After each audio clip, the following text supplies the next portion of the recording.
भाइयों, अगर आप इन 7 संकेतों को देखते हैं तो इसका मतलब है कि परमेश्वर ने आपको चुना है। आपके यहां आने का एक कारण है। यह संदेश आपके लिए है। क्या आपने कभी ऐसा महसूस किया है? यह एहसास कि आपका जीवन अलग है, जैसे कि आपको हर किसी के समान मार्ग पर चलने के लिए नहीं बनाया गया था। आप संघर्षों, बाधाओं और ऐसे क्षणों का सामना करते हैं जो आपके विश्वास की परीक्षा लेते हैं, लेकिन गहराई से आप जानते हैं कि कुछ बड़ा आपको बुला रहा है। और क्या होगा अगर मैं आपको बताऊं कि ये चुनौतियां यादृच्छिक नहीं हैं, कि वही चीजें जो आपको रोक रही थीं, वे वास्तव में आपको आपकी कल्पना से परे कुछ बना रही थीं। बाइबल इसे स्पष्ट करती है। ईश्वर दिव्य उद्देश्यों के लिए विशिष्ट लोगों को चुनता है। यह यादृच्छिक नहीं है। वह उन लोगों को अलग करता है जिन्हें वह बुलाता है, उन्हें आग में सोने की तरह निखारता है। लेकिन आप कैसे जान सकते हैं कि आप चुने हुए लोगों में से एक हैं? स्पष्ट संकेत हैं कि ईश्वर का हाथ आपके जीवन पर है। और एक बार जब आप उन संकेतों को देखते हैं तो सब कुछ बदल जाता है। आपको अपने उद्देश्य पर अब और संदेह नहीं होगा और आप खोया हुआ महसूस नहीं करेंगे। इसके बजाय आप साहसपूर्वक, सफलता और अधिकार के साथ आगे बढ़ेंगे, क्योंकि आप अंततः समझ जाएंगे कि आपके जीवन में क्या हो रहा है। आज हम 7 शक्तिशाली संकेतों को उजागर करने जा रहे हैं जो दर्शाते हैं कि आपको ईश्वर ने चुना है। ये केवल विचार नहीं है, ये बाइबल की सच्चाइयां हैं जो ईश्वर द्वारा बुलाए गए सभी लोगों के जीवन का हिस्सा रही हैं, अब्राहम से लेकर मूसा तक, डेविड से लेकर पौल तक। यदि ये संकेत आपके जीवन में दिखाई दे रहे हैं तो आप कोई भी व्यक्ति नहीं हैं, आप किसी बड़ी चीज का हिस्सा हैं, बहुत बड़ी। आपकी यात्रा यादृच्छिक नहीं है, आपके संघर्षों का एक उद्देश्य है, आपके जीवन का एक दिव्य अर्थ है। आप यह पता लगाने के लिए तैयार हैं कि क्या ईश्वर ने आपको किसी असाधारण चीज के लिए अभिषिक्त किया है? संकेत नंबर 1, उद्देश्य की एक गहरी भावना जो कभी खत्म नहीं होती। आप हमेशा से जानते थे कि आप अलग हैं, जबकि दूसरे लोग एक साधारण जीवन से संतुष्ट हैं। आप कभी भी एक अर्थहीन अस्तित्व के लिए समझौता नहीं कर पाए हैं। आपके अंदर कुछ ऐसा है जो और अधिक चाहता है, सिर्फ जीवित रहने से ज्यादा, सिर्फ पैसे के लिए काम करने से ज्यादा, और अधिक। यह सिर्फ अस्तित्व में रहने से कहीं ज्यादा है। ऐसा लगता है जैसे आपका दिल बेचैन है, हमेशा कुछ गहरी खोज रहा है। ऐसा इसलिए है क्योंकि आप किसी बड़ी चीज के लिए बनाए गए हैं। यिर्मयाह 1:5 में परमेश्वर कहता है, गर्भ में रचने से पहले ही मैं तुम्हें जानता था, तुम्हारे जन्म से पहले ही मैंने तुम्हें अलग कर दिया। इसका मतलब है कि आपकी पुकार आपके पहली सांस लेने से पहले ही आप पर थी।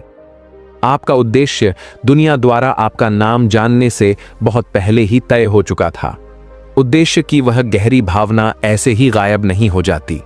पुकार, यह सिर्फ एक गुजरती हुई भावना या प्रेरणा की क्षणभंगुर चिंगारी नहीं है। यह एक निरंतर खिंचाव है जिसे आप अनदेखा नहीं कर सकते।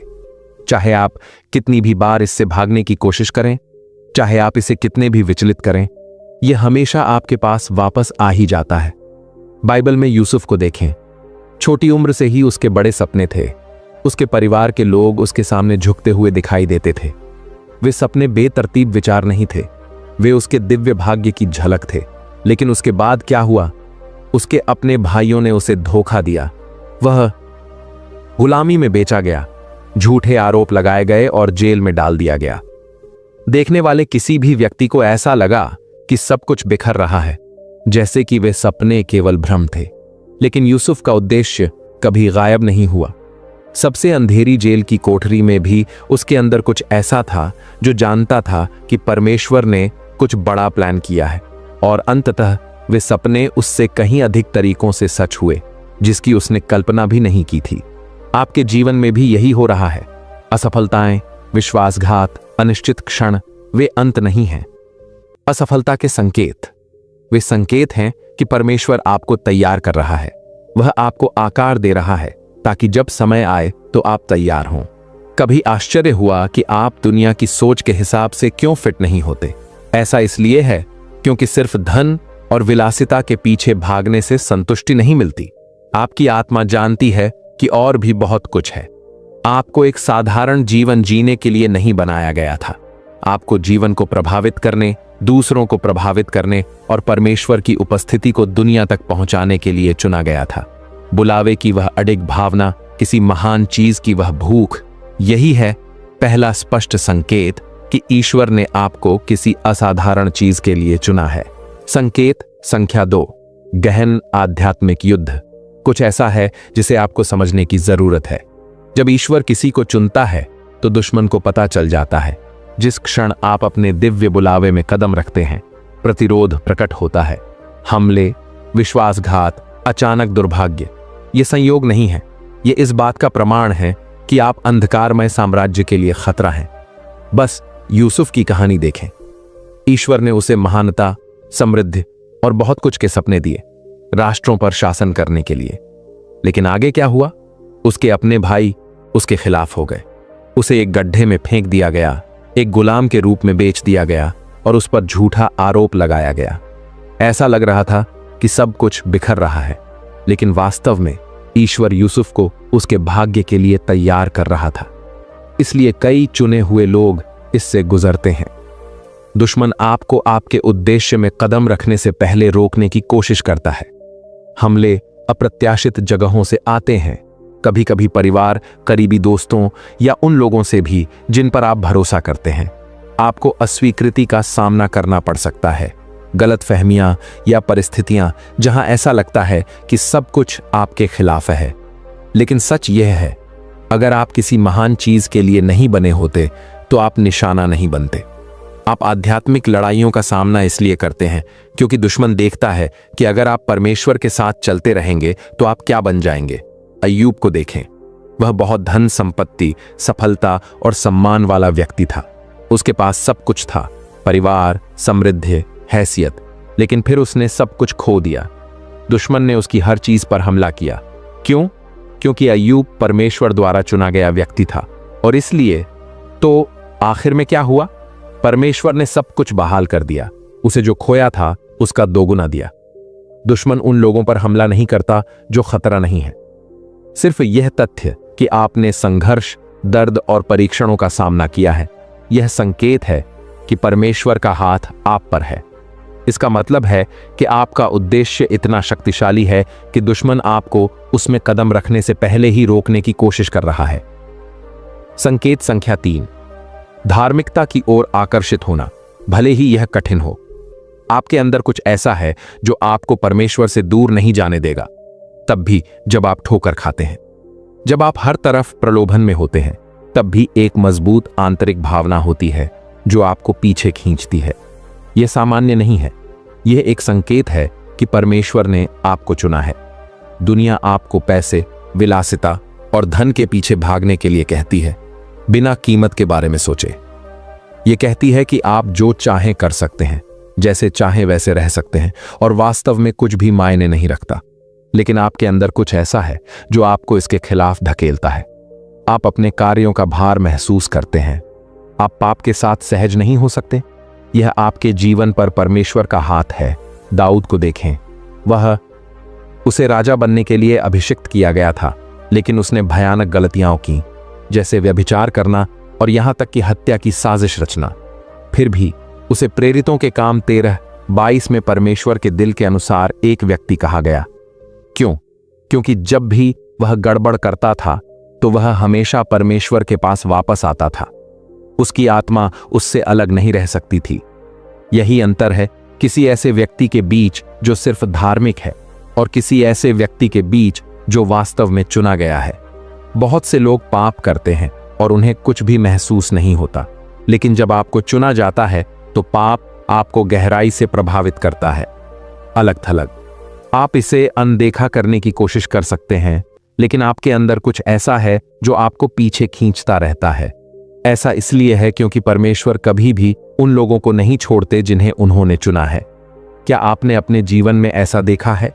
ऐसे समय जब आपने भीड़ का अनुसरण करने, घुलने मिलने, हर किसी की तरह जीने की कोशिश की, लेकिन कुछ ऐसा है जो आपको हमेशा पीछे खींचता रहता है। आप दूसरों का आनंद लेते हुए खालीपन महसूस किए बिना उसका आनंद नहीं ले सकते। पैसा, विलासिता, सफलता, कुछ समय के लिए बहुत अच्छी लग सकती है, लेकिन वे कभी भी वास्तव में संतुष्ट नहीं करती हैं। जब परमेश्वर किसी को चुनते हैं तो वह उस व्यक्ति के अंदर अपनी आत्मा डालते हैं। यही कारण है कि जब दूसरे लोग ऐसा नहीं करते हैं तो आपको दृढ़ विश्वास होता है। यही कारण है कि आप उन जगहों पर असहज महसूस करते हैं जहां दूसरे लोग अच्छा समय बिता रहे होते हैं। ऐसा इसलिए है क्योंकि आप इस दुनिया के नहीं हैं, आप परमेश्वर के हैं। यह दृढ़ विश्वास सबसे स्पष्ट संकेतों में से एक है कि आपको चुना गया है। यह इस बात का प्रमाण है कि आपके लिए परमेश्वर का प्यार इतना मजबूत है कि वह आपको खुद को नष्ट नहीं करने देगा। वह आपको वापस बुलाता रहेगा, आपको सही रास्ते पर खींचता रहेगा। संकेत संख्या 4, प्रावधान, अलौकिक। आपके जीवन में ऐसे समय आते हैं जब आपको असफल हो जाना चाहिए था, आपको सब कुछ खो देना चाहिए था, लेकिन किसी तरह परमेश्वर ने एक रास्ता बना दिया। यह भाग्य या संयोग नहीं है, यह ईश्वरीय प्रावधान है, और यह सबसे स्पष्ट संकेतों में से एक है कि आपको चुना गया है। जब परमेश्वर किसी को बुलाते हैं तो वे उनके लिए प्रावधान करते हैं। इसका मतलब यह नहीं है कि जीवन हमेशा आसान रहेगा या पैसा आसमान से बरसेगा। इसका मतलब है कि सबसे कठिन परिस्थितियों में भी परमेश्वर सुनिश्चित करते हैं कि आपके पास ठीक वही है जो आपको आगे बढ़ने के लिए चाहिए। आगे बढ़ते हुए राजाओं की पहली पुस्तक अध्याय 17 में एलीयाह को देखें। देश में अकाल पड़ा था, न भोजन न पानी, फिर भी परमेश्वर ने उसे खिलाने के लिए कौवे भेजे। और जब नदी सूख गई तो परमेश्वर ने उसे एक विधवा के पास भेजा जिसके पास केवल मुट्ठी भर आटा और तेल था। उसे लगा कि वह मरने वाली है, लेकिन उसके पास कभी भी आपूर्ति खत्म नहीं हुई।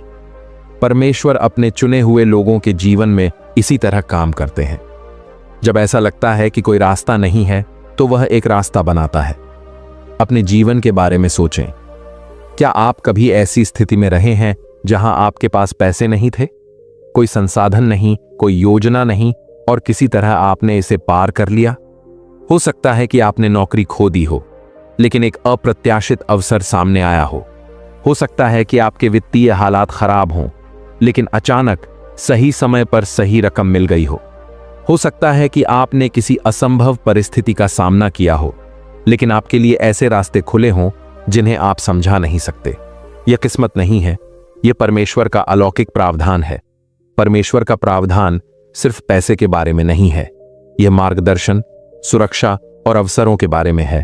अक्सर वह चीजों को रोकता भी है, गलत रास्ते, ताकि आप वहीं पहुंच जाएं जहां आपको होना चाहिए। वह आपके जीवन से विषैले लोगों को निकालता है, आपके द्वारा खोले जाने वाले दरवाजे बंद करता है, लेकिन बाद में आपको एहसास होता है कि वह आपको किसी हानिकारक चीज से बचा रहा था। यूसुफ को देखें, उसे एक गुलाम के रूप में बेच दिया गया था। यह एक नुकसान की तरह लग रहा था, लेकिन वास्तव में इसने उसे महल में पहुंचा दिया। उसे जेल में डाल दिया गया, जो एक और नुकसान की तरह लग रहा था, लेकिन उस नुकसान ने उसे मिस्र में दूसरे इन कमांड के पद पर पदोन्नत होने के लिए सही जगह पर पहुंचा दिया। प्रत्येक नुकसान वास्तव में ईश्वर का छद्म प्रावधान था। ईश्वर इसी तरह काम करता है। कभी कभी उनके आशीर्वाद पहले आशीर्वाद की तरह नहीं लगते, वे अस्वीकृति, संघर्ष या विफलता की तरह लग सकते हैं, लेकिन अगर आप अपने जीवन पर पीछे मुड़कर देखें तो आप देखेंगे कि हर बार जब कुछ गलत हुआ तो वह कुछ बेहतर की ओर ले गया।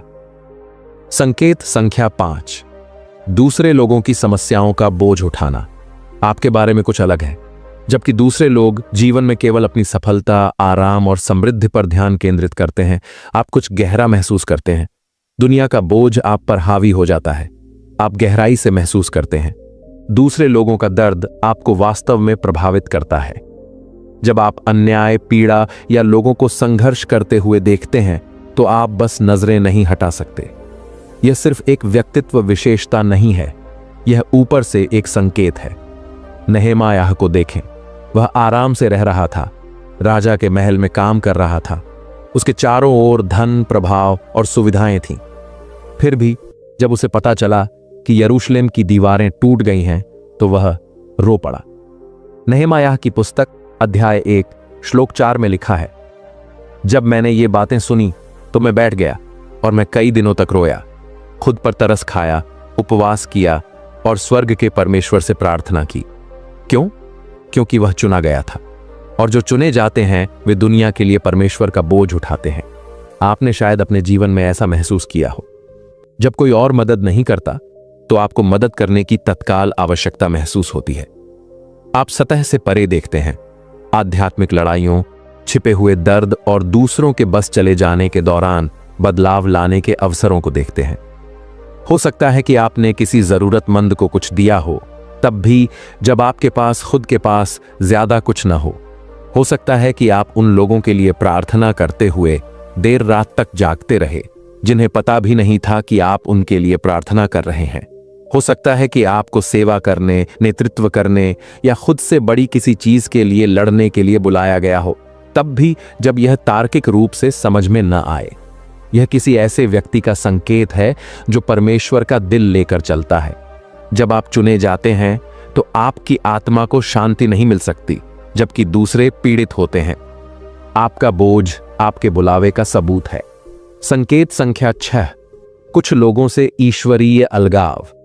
क्या आपने कभी सोचा है कि कुछ लोग आपके जीवन से क्यों चले गए? कुछ दोस्ती, रिश्ते या अवसर अचानक क्यों खत्म हो जाते हैं जब आप इसकी कम से कम उम्मीद करते हैं? यह अस्वीकृति जैसा लग सकता है, लेकिन वास्तव में यह ईश्वर था जो आपकी रक्षा कर रहा था। जब आपको चुना जाता है तो ईश्वर आपको गलत लोगों से अलग कर देगा, आपको दंडित करने के लिए नहीं, बल्कि आपको तैयार करने के लिए। बस मूसा को देखें, वह फिरौन के महल में बड़ा हुआ, धन, विलासिता और शक्ति से घिरा हुआ था। लेकिन जब ईश्वर उसका उपयोग करने के लिए तैयार हुआ तो उसने मूसा को उस जीवन से निकाल दिया। मूसा को अपनी स्थिति, अपने संबंध और वह सब कुछ छोड़ना पड़ा जो वह जानता था। इससे पहले कि आप अपने बुलावे में कदम रख सकें, ईश्वर इसी तरह काम करता है। यदि आप चुने गए हैं तो आप उन लोगों से जुड़े नहीं रह सकते जो आपके उद्देश्य का हिस्सा नहीं है। इससे कोई फर्क नहीं पड़ता कि आप उन्हें कितने समय से जानते हैं, आप उनसे कितना प्यार करते हैं, या आप चाहते हैं कि वे आपके साथ रहें। यदि वे आपके जीवन में ईश्वर द्वारा किए जा रहे कार्यों के अनुरूप नहीं हैं, तो उन्हें हटा दिया जाएगा। कभी कभी यह अलगाव दर्दनाक होता है, विश्वासघात, गलतफहमियों या अचानक दूरी के माध्यम से। अन्य बार यह धीरे धीरे होता है क्योंकि आपकी रुचियां, आपके मूल्य और आध्यात्मिक विकास आपको अलग अलग दिशाओं में ले जाने लगते हैं। यूसुफ को देखें, उसके अपने भाइयों ने उसे धोखा दिया। वही लोग जो उसका साथ देने वाले थे वही उसे गड्ढे में फेंक गए, लेकिन जो उन्होंने नुकसान पहुंचाने के लिए सोचा था उसे परमेश्वर ने भलाई में बदल दिया। उस विश्वासघात के बिना यूसुफ कभी भी फिरौन के महल में मिस्र पर शासन करने के लिए नहीं पहुंच पाता। कुछ लोग आपकी बुलाहट को संभालने के लिए तैयार नहीं होते। कुछ लोग आपके अगले अध्याय का हिस्सा बनने के लिए नहीं बने हैं। उन्हें अपने जीवन में रखना आपको केवल पीछे रखेगा, आपको विचलित करने या आपको अपने भाग्य से दूर खींचने के लिए। हो सकता है कि आप इसे अभी न समझ पाएं, लेकिन एक दिन आप परमेश्वर को हर उस दरवाजे के लिए धन्यवाद देंगे जो उसने बंद किया, क्योंकि हर बार जब वह आपके जीवन से किसी को हटाता है तो वह किसी बड़ी चीज के लिए जगह बनाता है। संकेत संख्या 7, हमला किया गया लेकिन कभी पराजित नहीं हुआ। आप उन चीजों से गुजरे हैं जो आपको तोड़ देनी चाहिए थी। ऐसे समय थे जब आपको लगा कि आप इससे बाहर नहीं निकल पाएंगे। ऐसे समय जब दबाव बहुत ज्यादा था, नुकसान असहनीय था, विश्वासघात गहरा था, फिर भी आप यहां हैं, अभी भी खड़े हैं। यह कोई संयोग नहीं है, यह सब सिर्फ संयोग है। दुश्मन ने आपको रोकने की हर संभव कोशिश की। उसने आपके दिमाग, आपके पैसे, आपके रिश्तों, आपकी शांति पर हमला किया। उसने लोगों को आपके खिलाफ इस्तेमाल किया, हालात आपके सामने फेंके, यहां तक कि आपके अपने विचारों को भी आपके खिलाफ कर दिया। लेकिन इन सब के बावजूद परमेश्वर ने आपको कभी हारने नहीं दिया। 2 कुरिन्थियों अध्याय 4 श्लोक 8 और 9 में पौलुस को देखें। वह कहता है, हम हर तरफ से दबाव में तो हैं पर कुचले नहीं गए हैं, घबराए हुए तो हैं पर निराश नहीं हुए हैं, सताए तो हैं पर त्यागे नहीं गए हैं, गिराए तो हैं पर नाश नहीं हुए हैं, नष्ट हो गया। यह ईश्वर द्वारा चुने गए किसी व्यक्ति का जीवन है। हमले आते हैं लेकिन वे जीत नहीं पाते, तूफान आते हैं लेकिन वे आपको तोड़ नहीं पाते, और इसका कारण सरल है, आप अकेले नहीं लड़ रहे हैं। अय्यूब को देखें, उसने अपना सब कुछ खो दिया, अपना परिवार, अपनी संपत्ति, अपना स्वास्थ्य। दुश्मन ने उससे सब कुछ छीनने की कोशिश की, लेकिन अंत में ईश्वर ने उसे बहाल किया और उसे जितना खोया था उससे 2 गुना दिया। ऐसा तब होता है जब आपको चुना जाता है। लड़ाई असली है, लेकिन आपके जीवन पर ईश्वर की सुरक्षा भी असली है। आप इससे गुजरे हैं, आप आग से गुजरे हैं, और आप अभी भी खड़े हैं। आपने ऐसी लड़ाइयों का सामना किया है जिनमें दूसरे नहीं बच पाए, फिर भी आप यहां हैं। ऐसा इसलिए है क्योंकि ईश्वर का हाथ आपके जीवन पर है, और दुश्मन का कोई भी हमला आपके लिए उनकी योजना को बदल नहीं सकता। यह इस बात का अंतिम संकेत है कि आपको चुना गया है। आप पर हमला किया गया, लेकिन आप कभी पराजित नहीं हुए। और अगर आप अभी भी यहां हैं, तो इसका मतलब है कि ईश्वर ने अभी भी आपके साथ काम करना बंद नहीं किया है। यदि आप अपने जीवन में इस सत्य को पहचानते हैं, यदि आप जानते हैं कि ईश्वर ने आपको उन लड़ाइयों से बाहर निकाला है जो आपको नीचे ले जानी चाहिए थी, नष्ट हो गए, इसलिए तैयार हो जाइए, क्योंकि आगे जो है वह आपके पीछे छोड़ी गई चीजों से बड़ा है। अब जब आप जानते हैं कि आप क्या करने जा रहे हैं, अब जब आप संकेतों को पहचानते हैं, तो सवाल यह है, आप उनके साथ क्या करेंगे? आपने जो सीखा है उसे आप अनदेखा नहीं कर सकते। आप यहां संयोग से नहीं आए हैं। ईश्वर आपको बुला रहा है, आपको परिष्कृत कर रहा है, आपको अलग कर रहा है, और आपकी रक्षा कर रहा है, क्योंकि आप अलग हैं। आप चुने गए हैं, लेकिन चुने जाने का मतलब सिर्फ जानना नहीं है, यह कार्रवाई करने के बारे में है। आप अपने उद्देश्य में कदम रखेंगे या डर को खुद पर हावी होने देंगे। आप या तो ईश्वर के आह्वान को स्वीकार करेंगे या वह पूछते रहेंगे। संकोच का समय समाप्त हो गया है। आपने जो संघर्ष किए हैं वे सिर्फ आपको मजबूत बनाने के लिए नहीं थे, वे आपको आगे आने वाली चुनौतियों के लिए तैयार करने के लिए थे। तो आपका अगला कदम क्या है? क्या आप ईश्वर की ओर गहराई से तलाश करने के लिए प्रतिबद्ध होंगे? क्या आप अपनी योजनाओं, चिंताओं और इच्छाओं को समर्पित करेंगे, यह विश्वास करते हुए कि उनकी योजना आपकी कल्पना से कहीं बड़ी है? क्योंकि सच्चाई यह है कि आपको कभी भी एक साधारण जीवन जीने के लिए नहीं बनाया गया था। आपको किसी बड़ी चीज के लिए चुना गया था, और अब समय आ गया है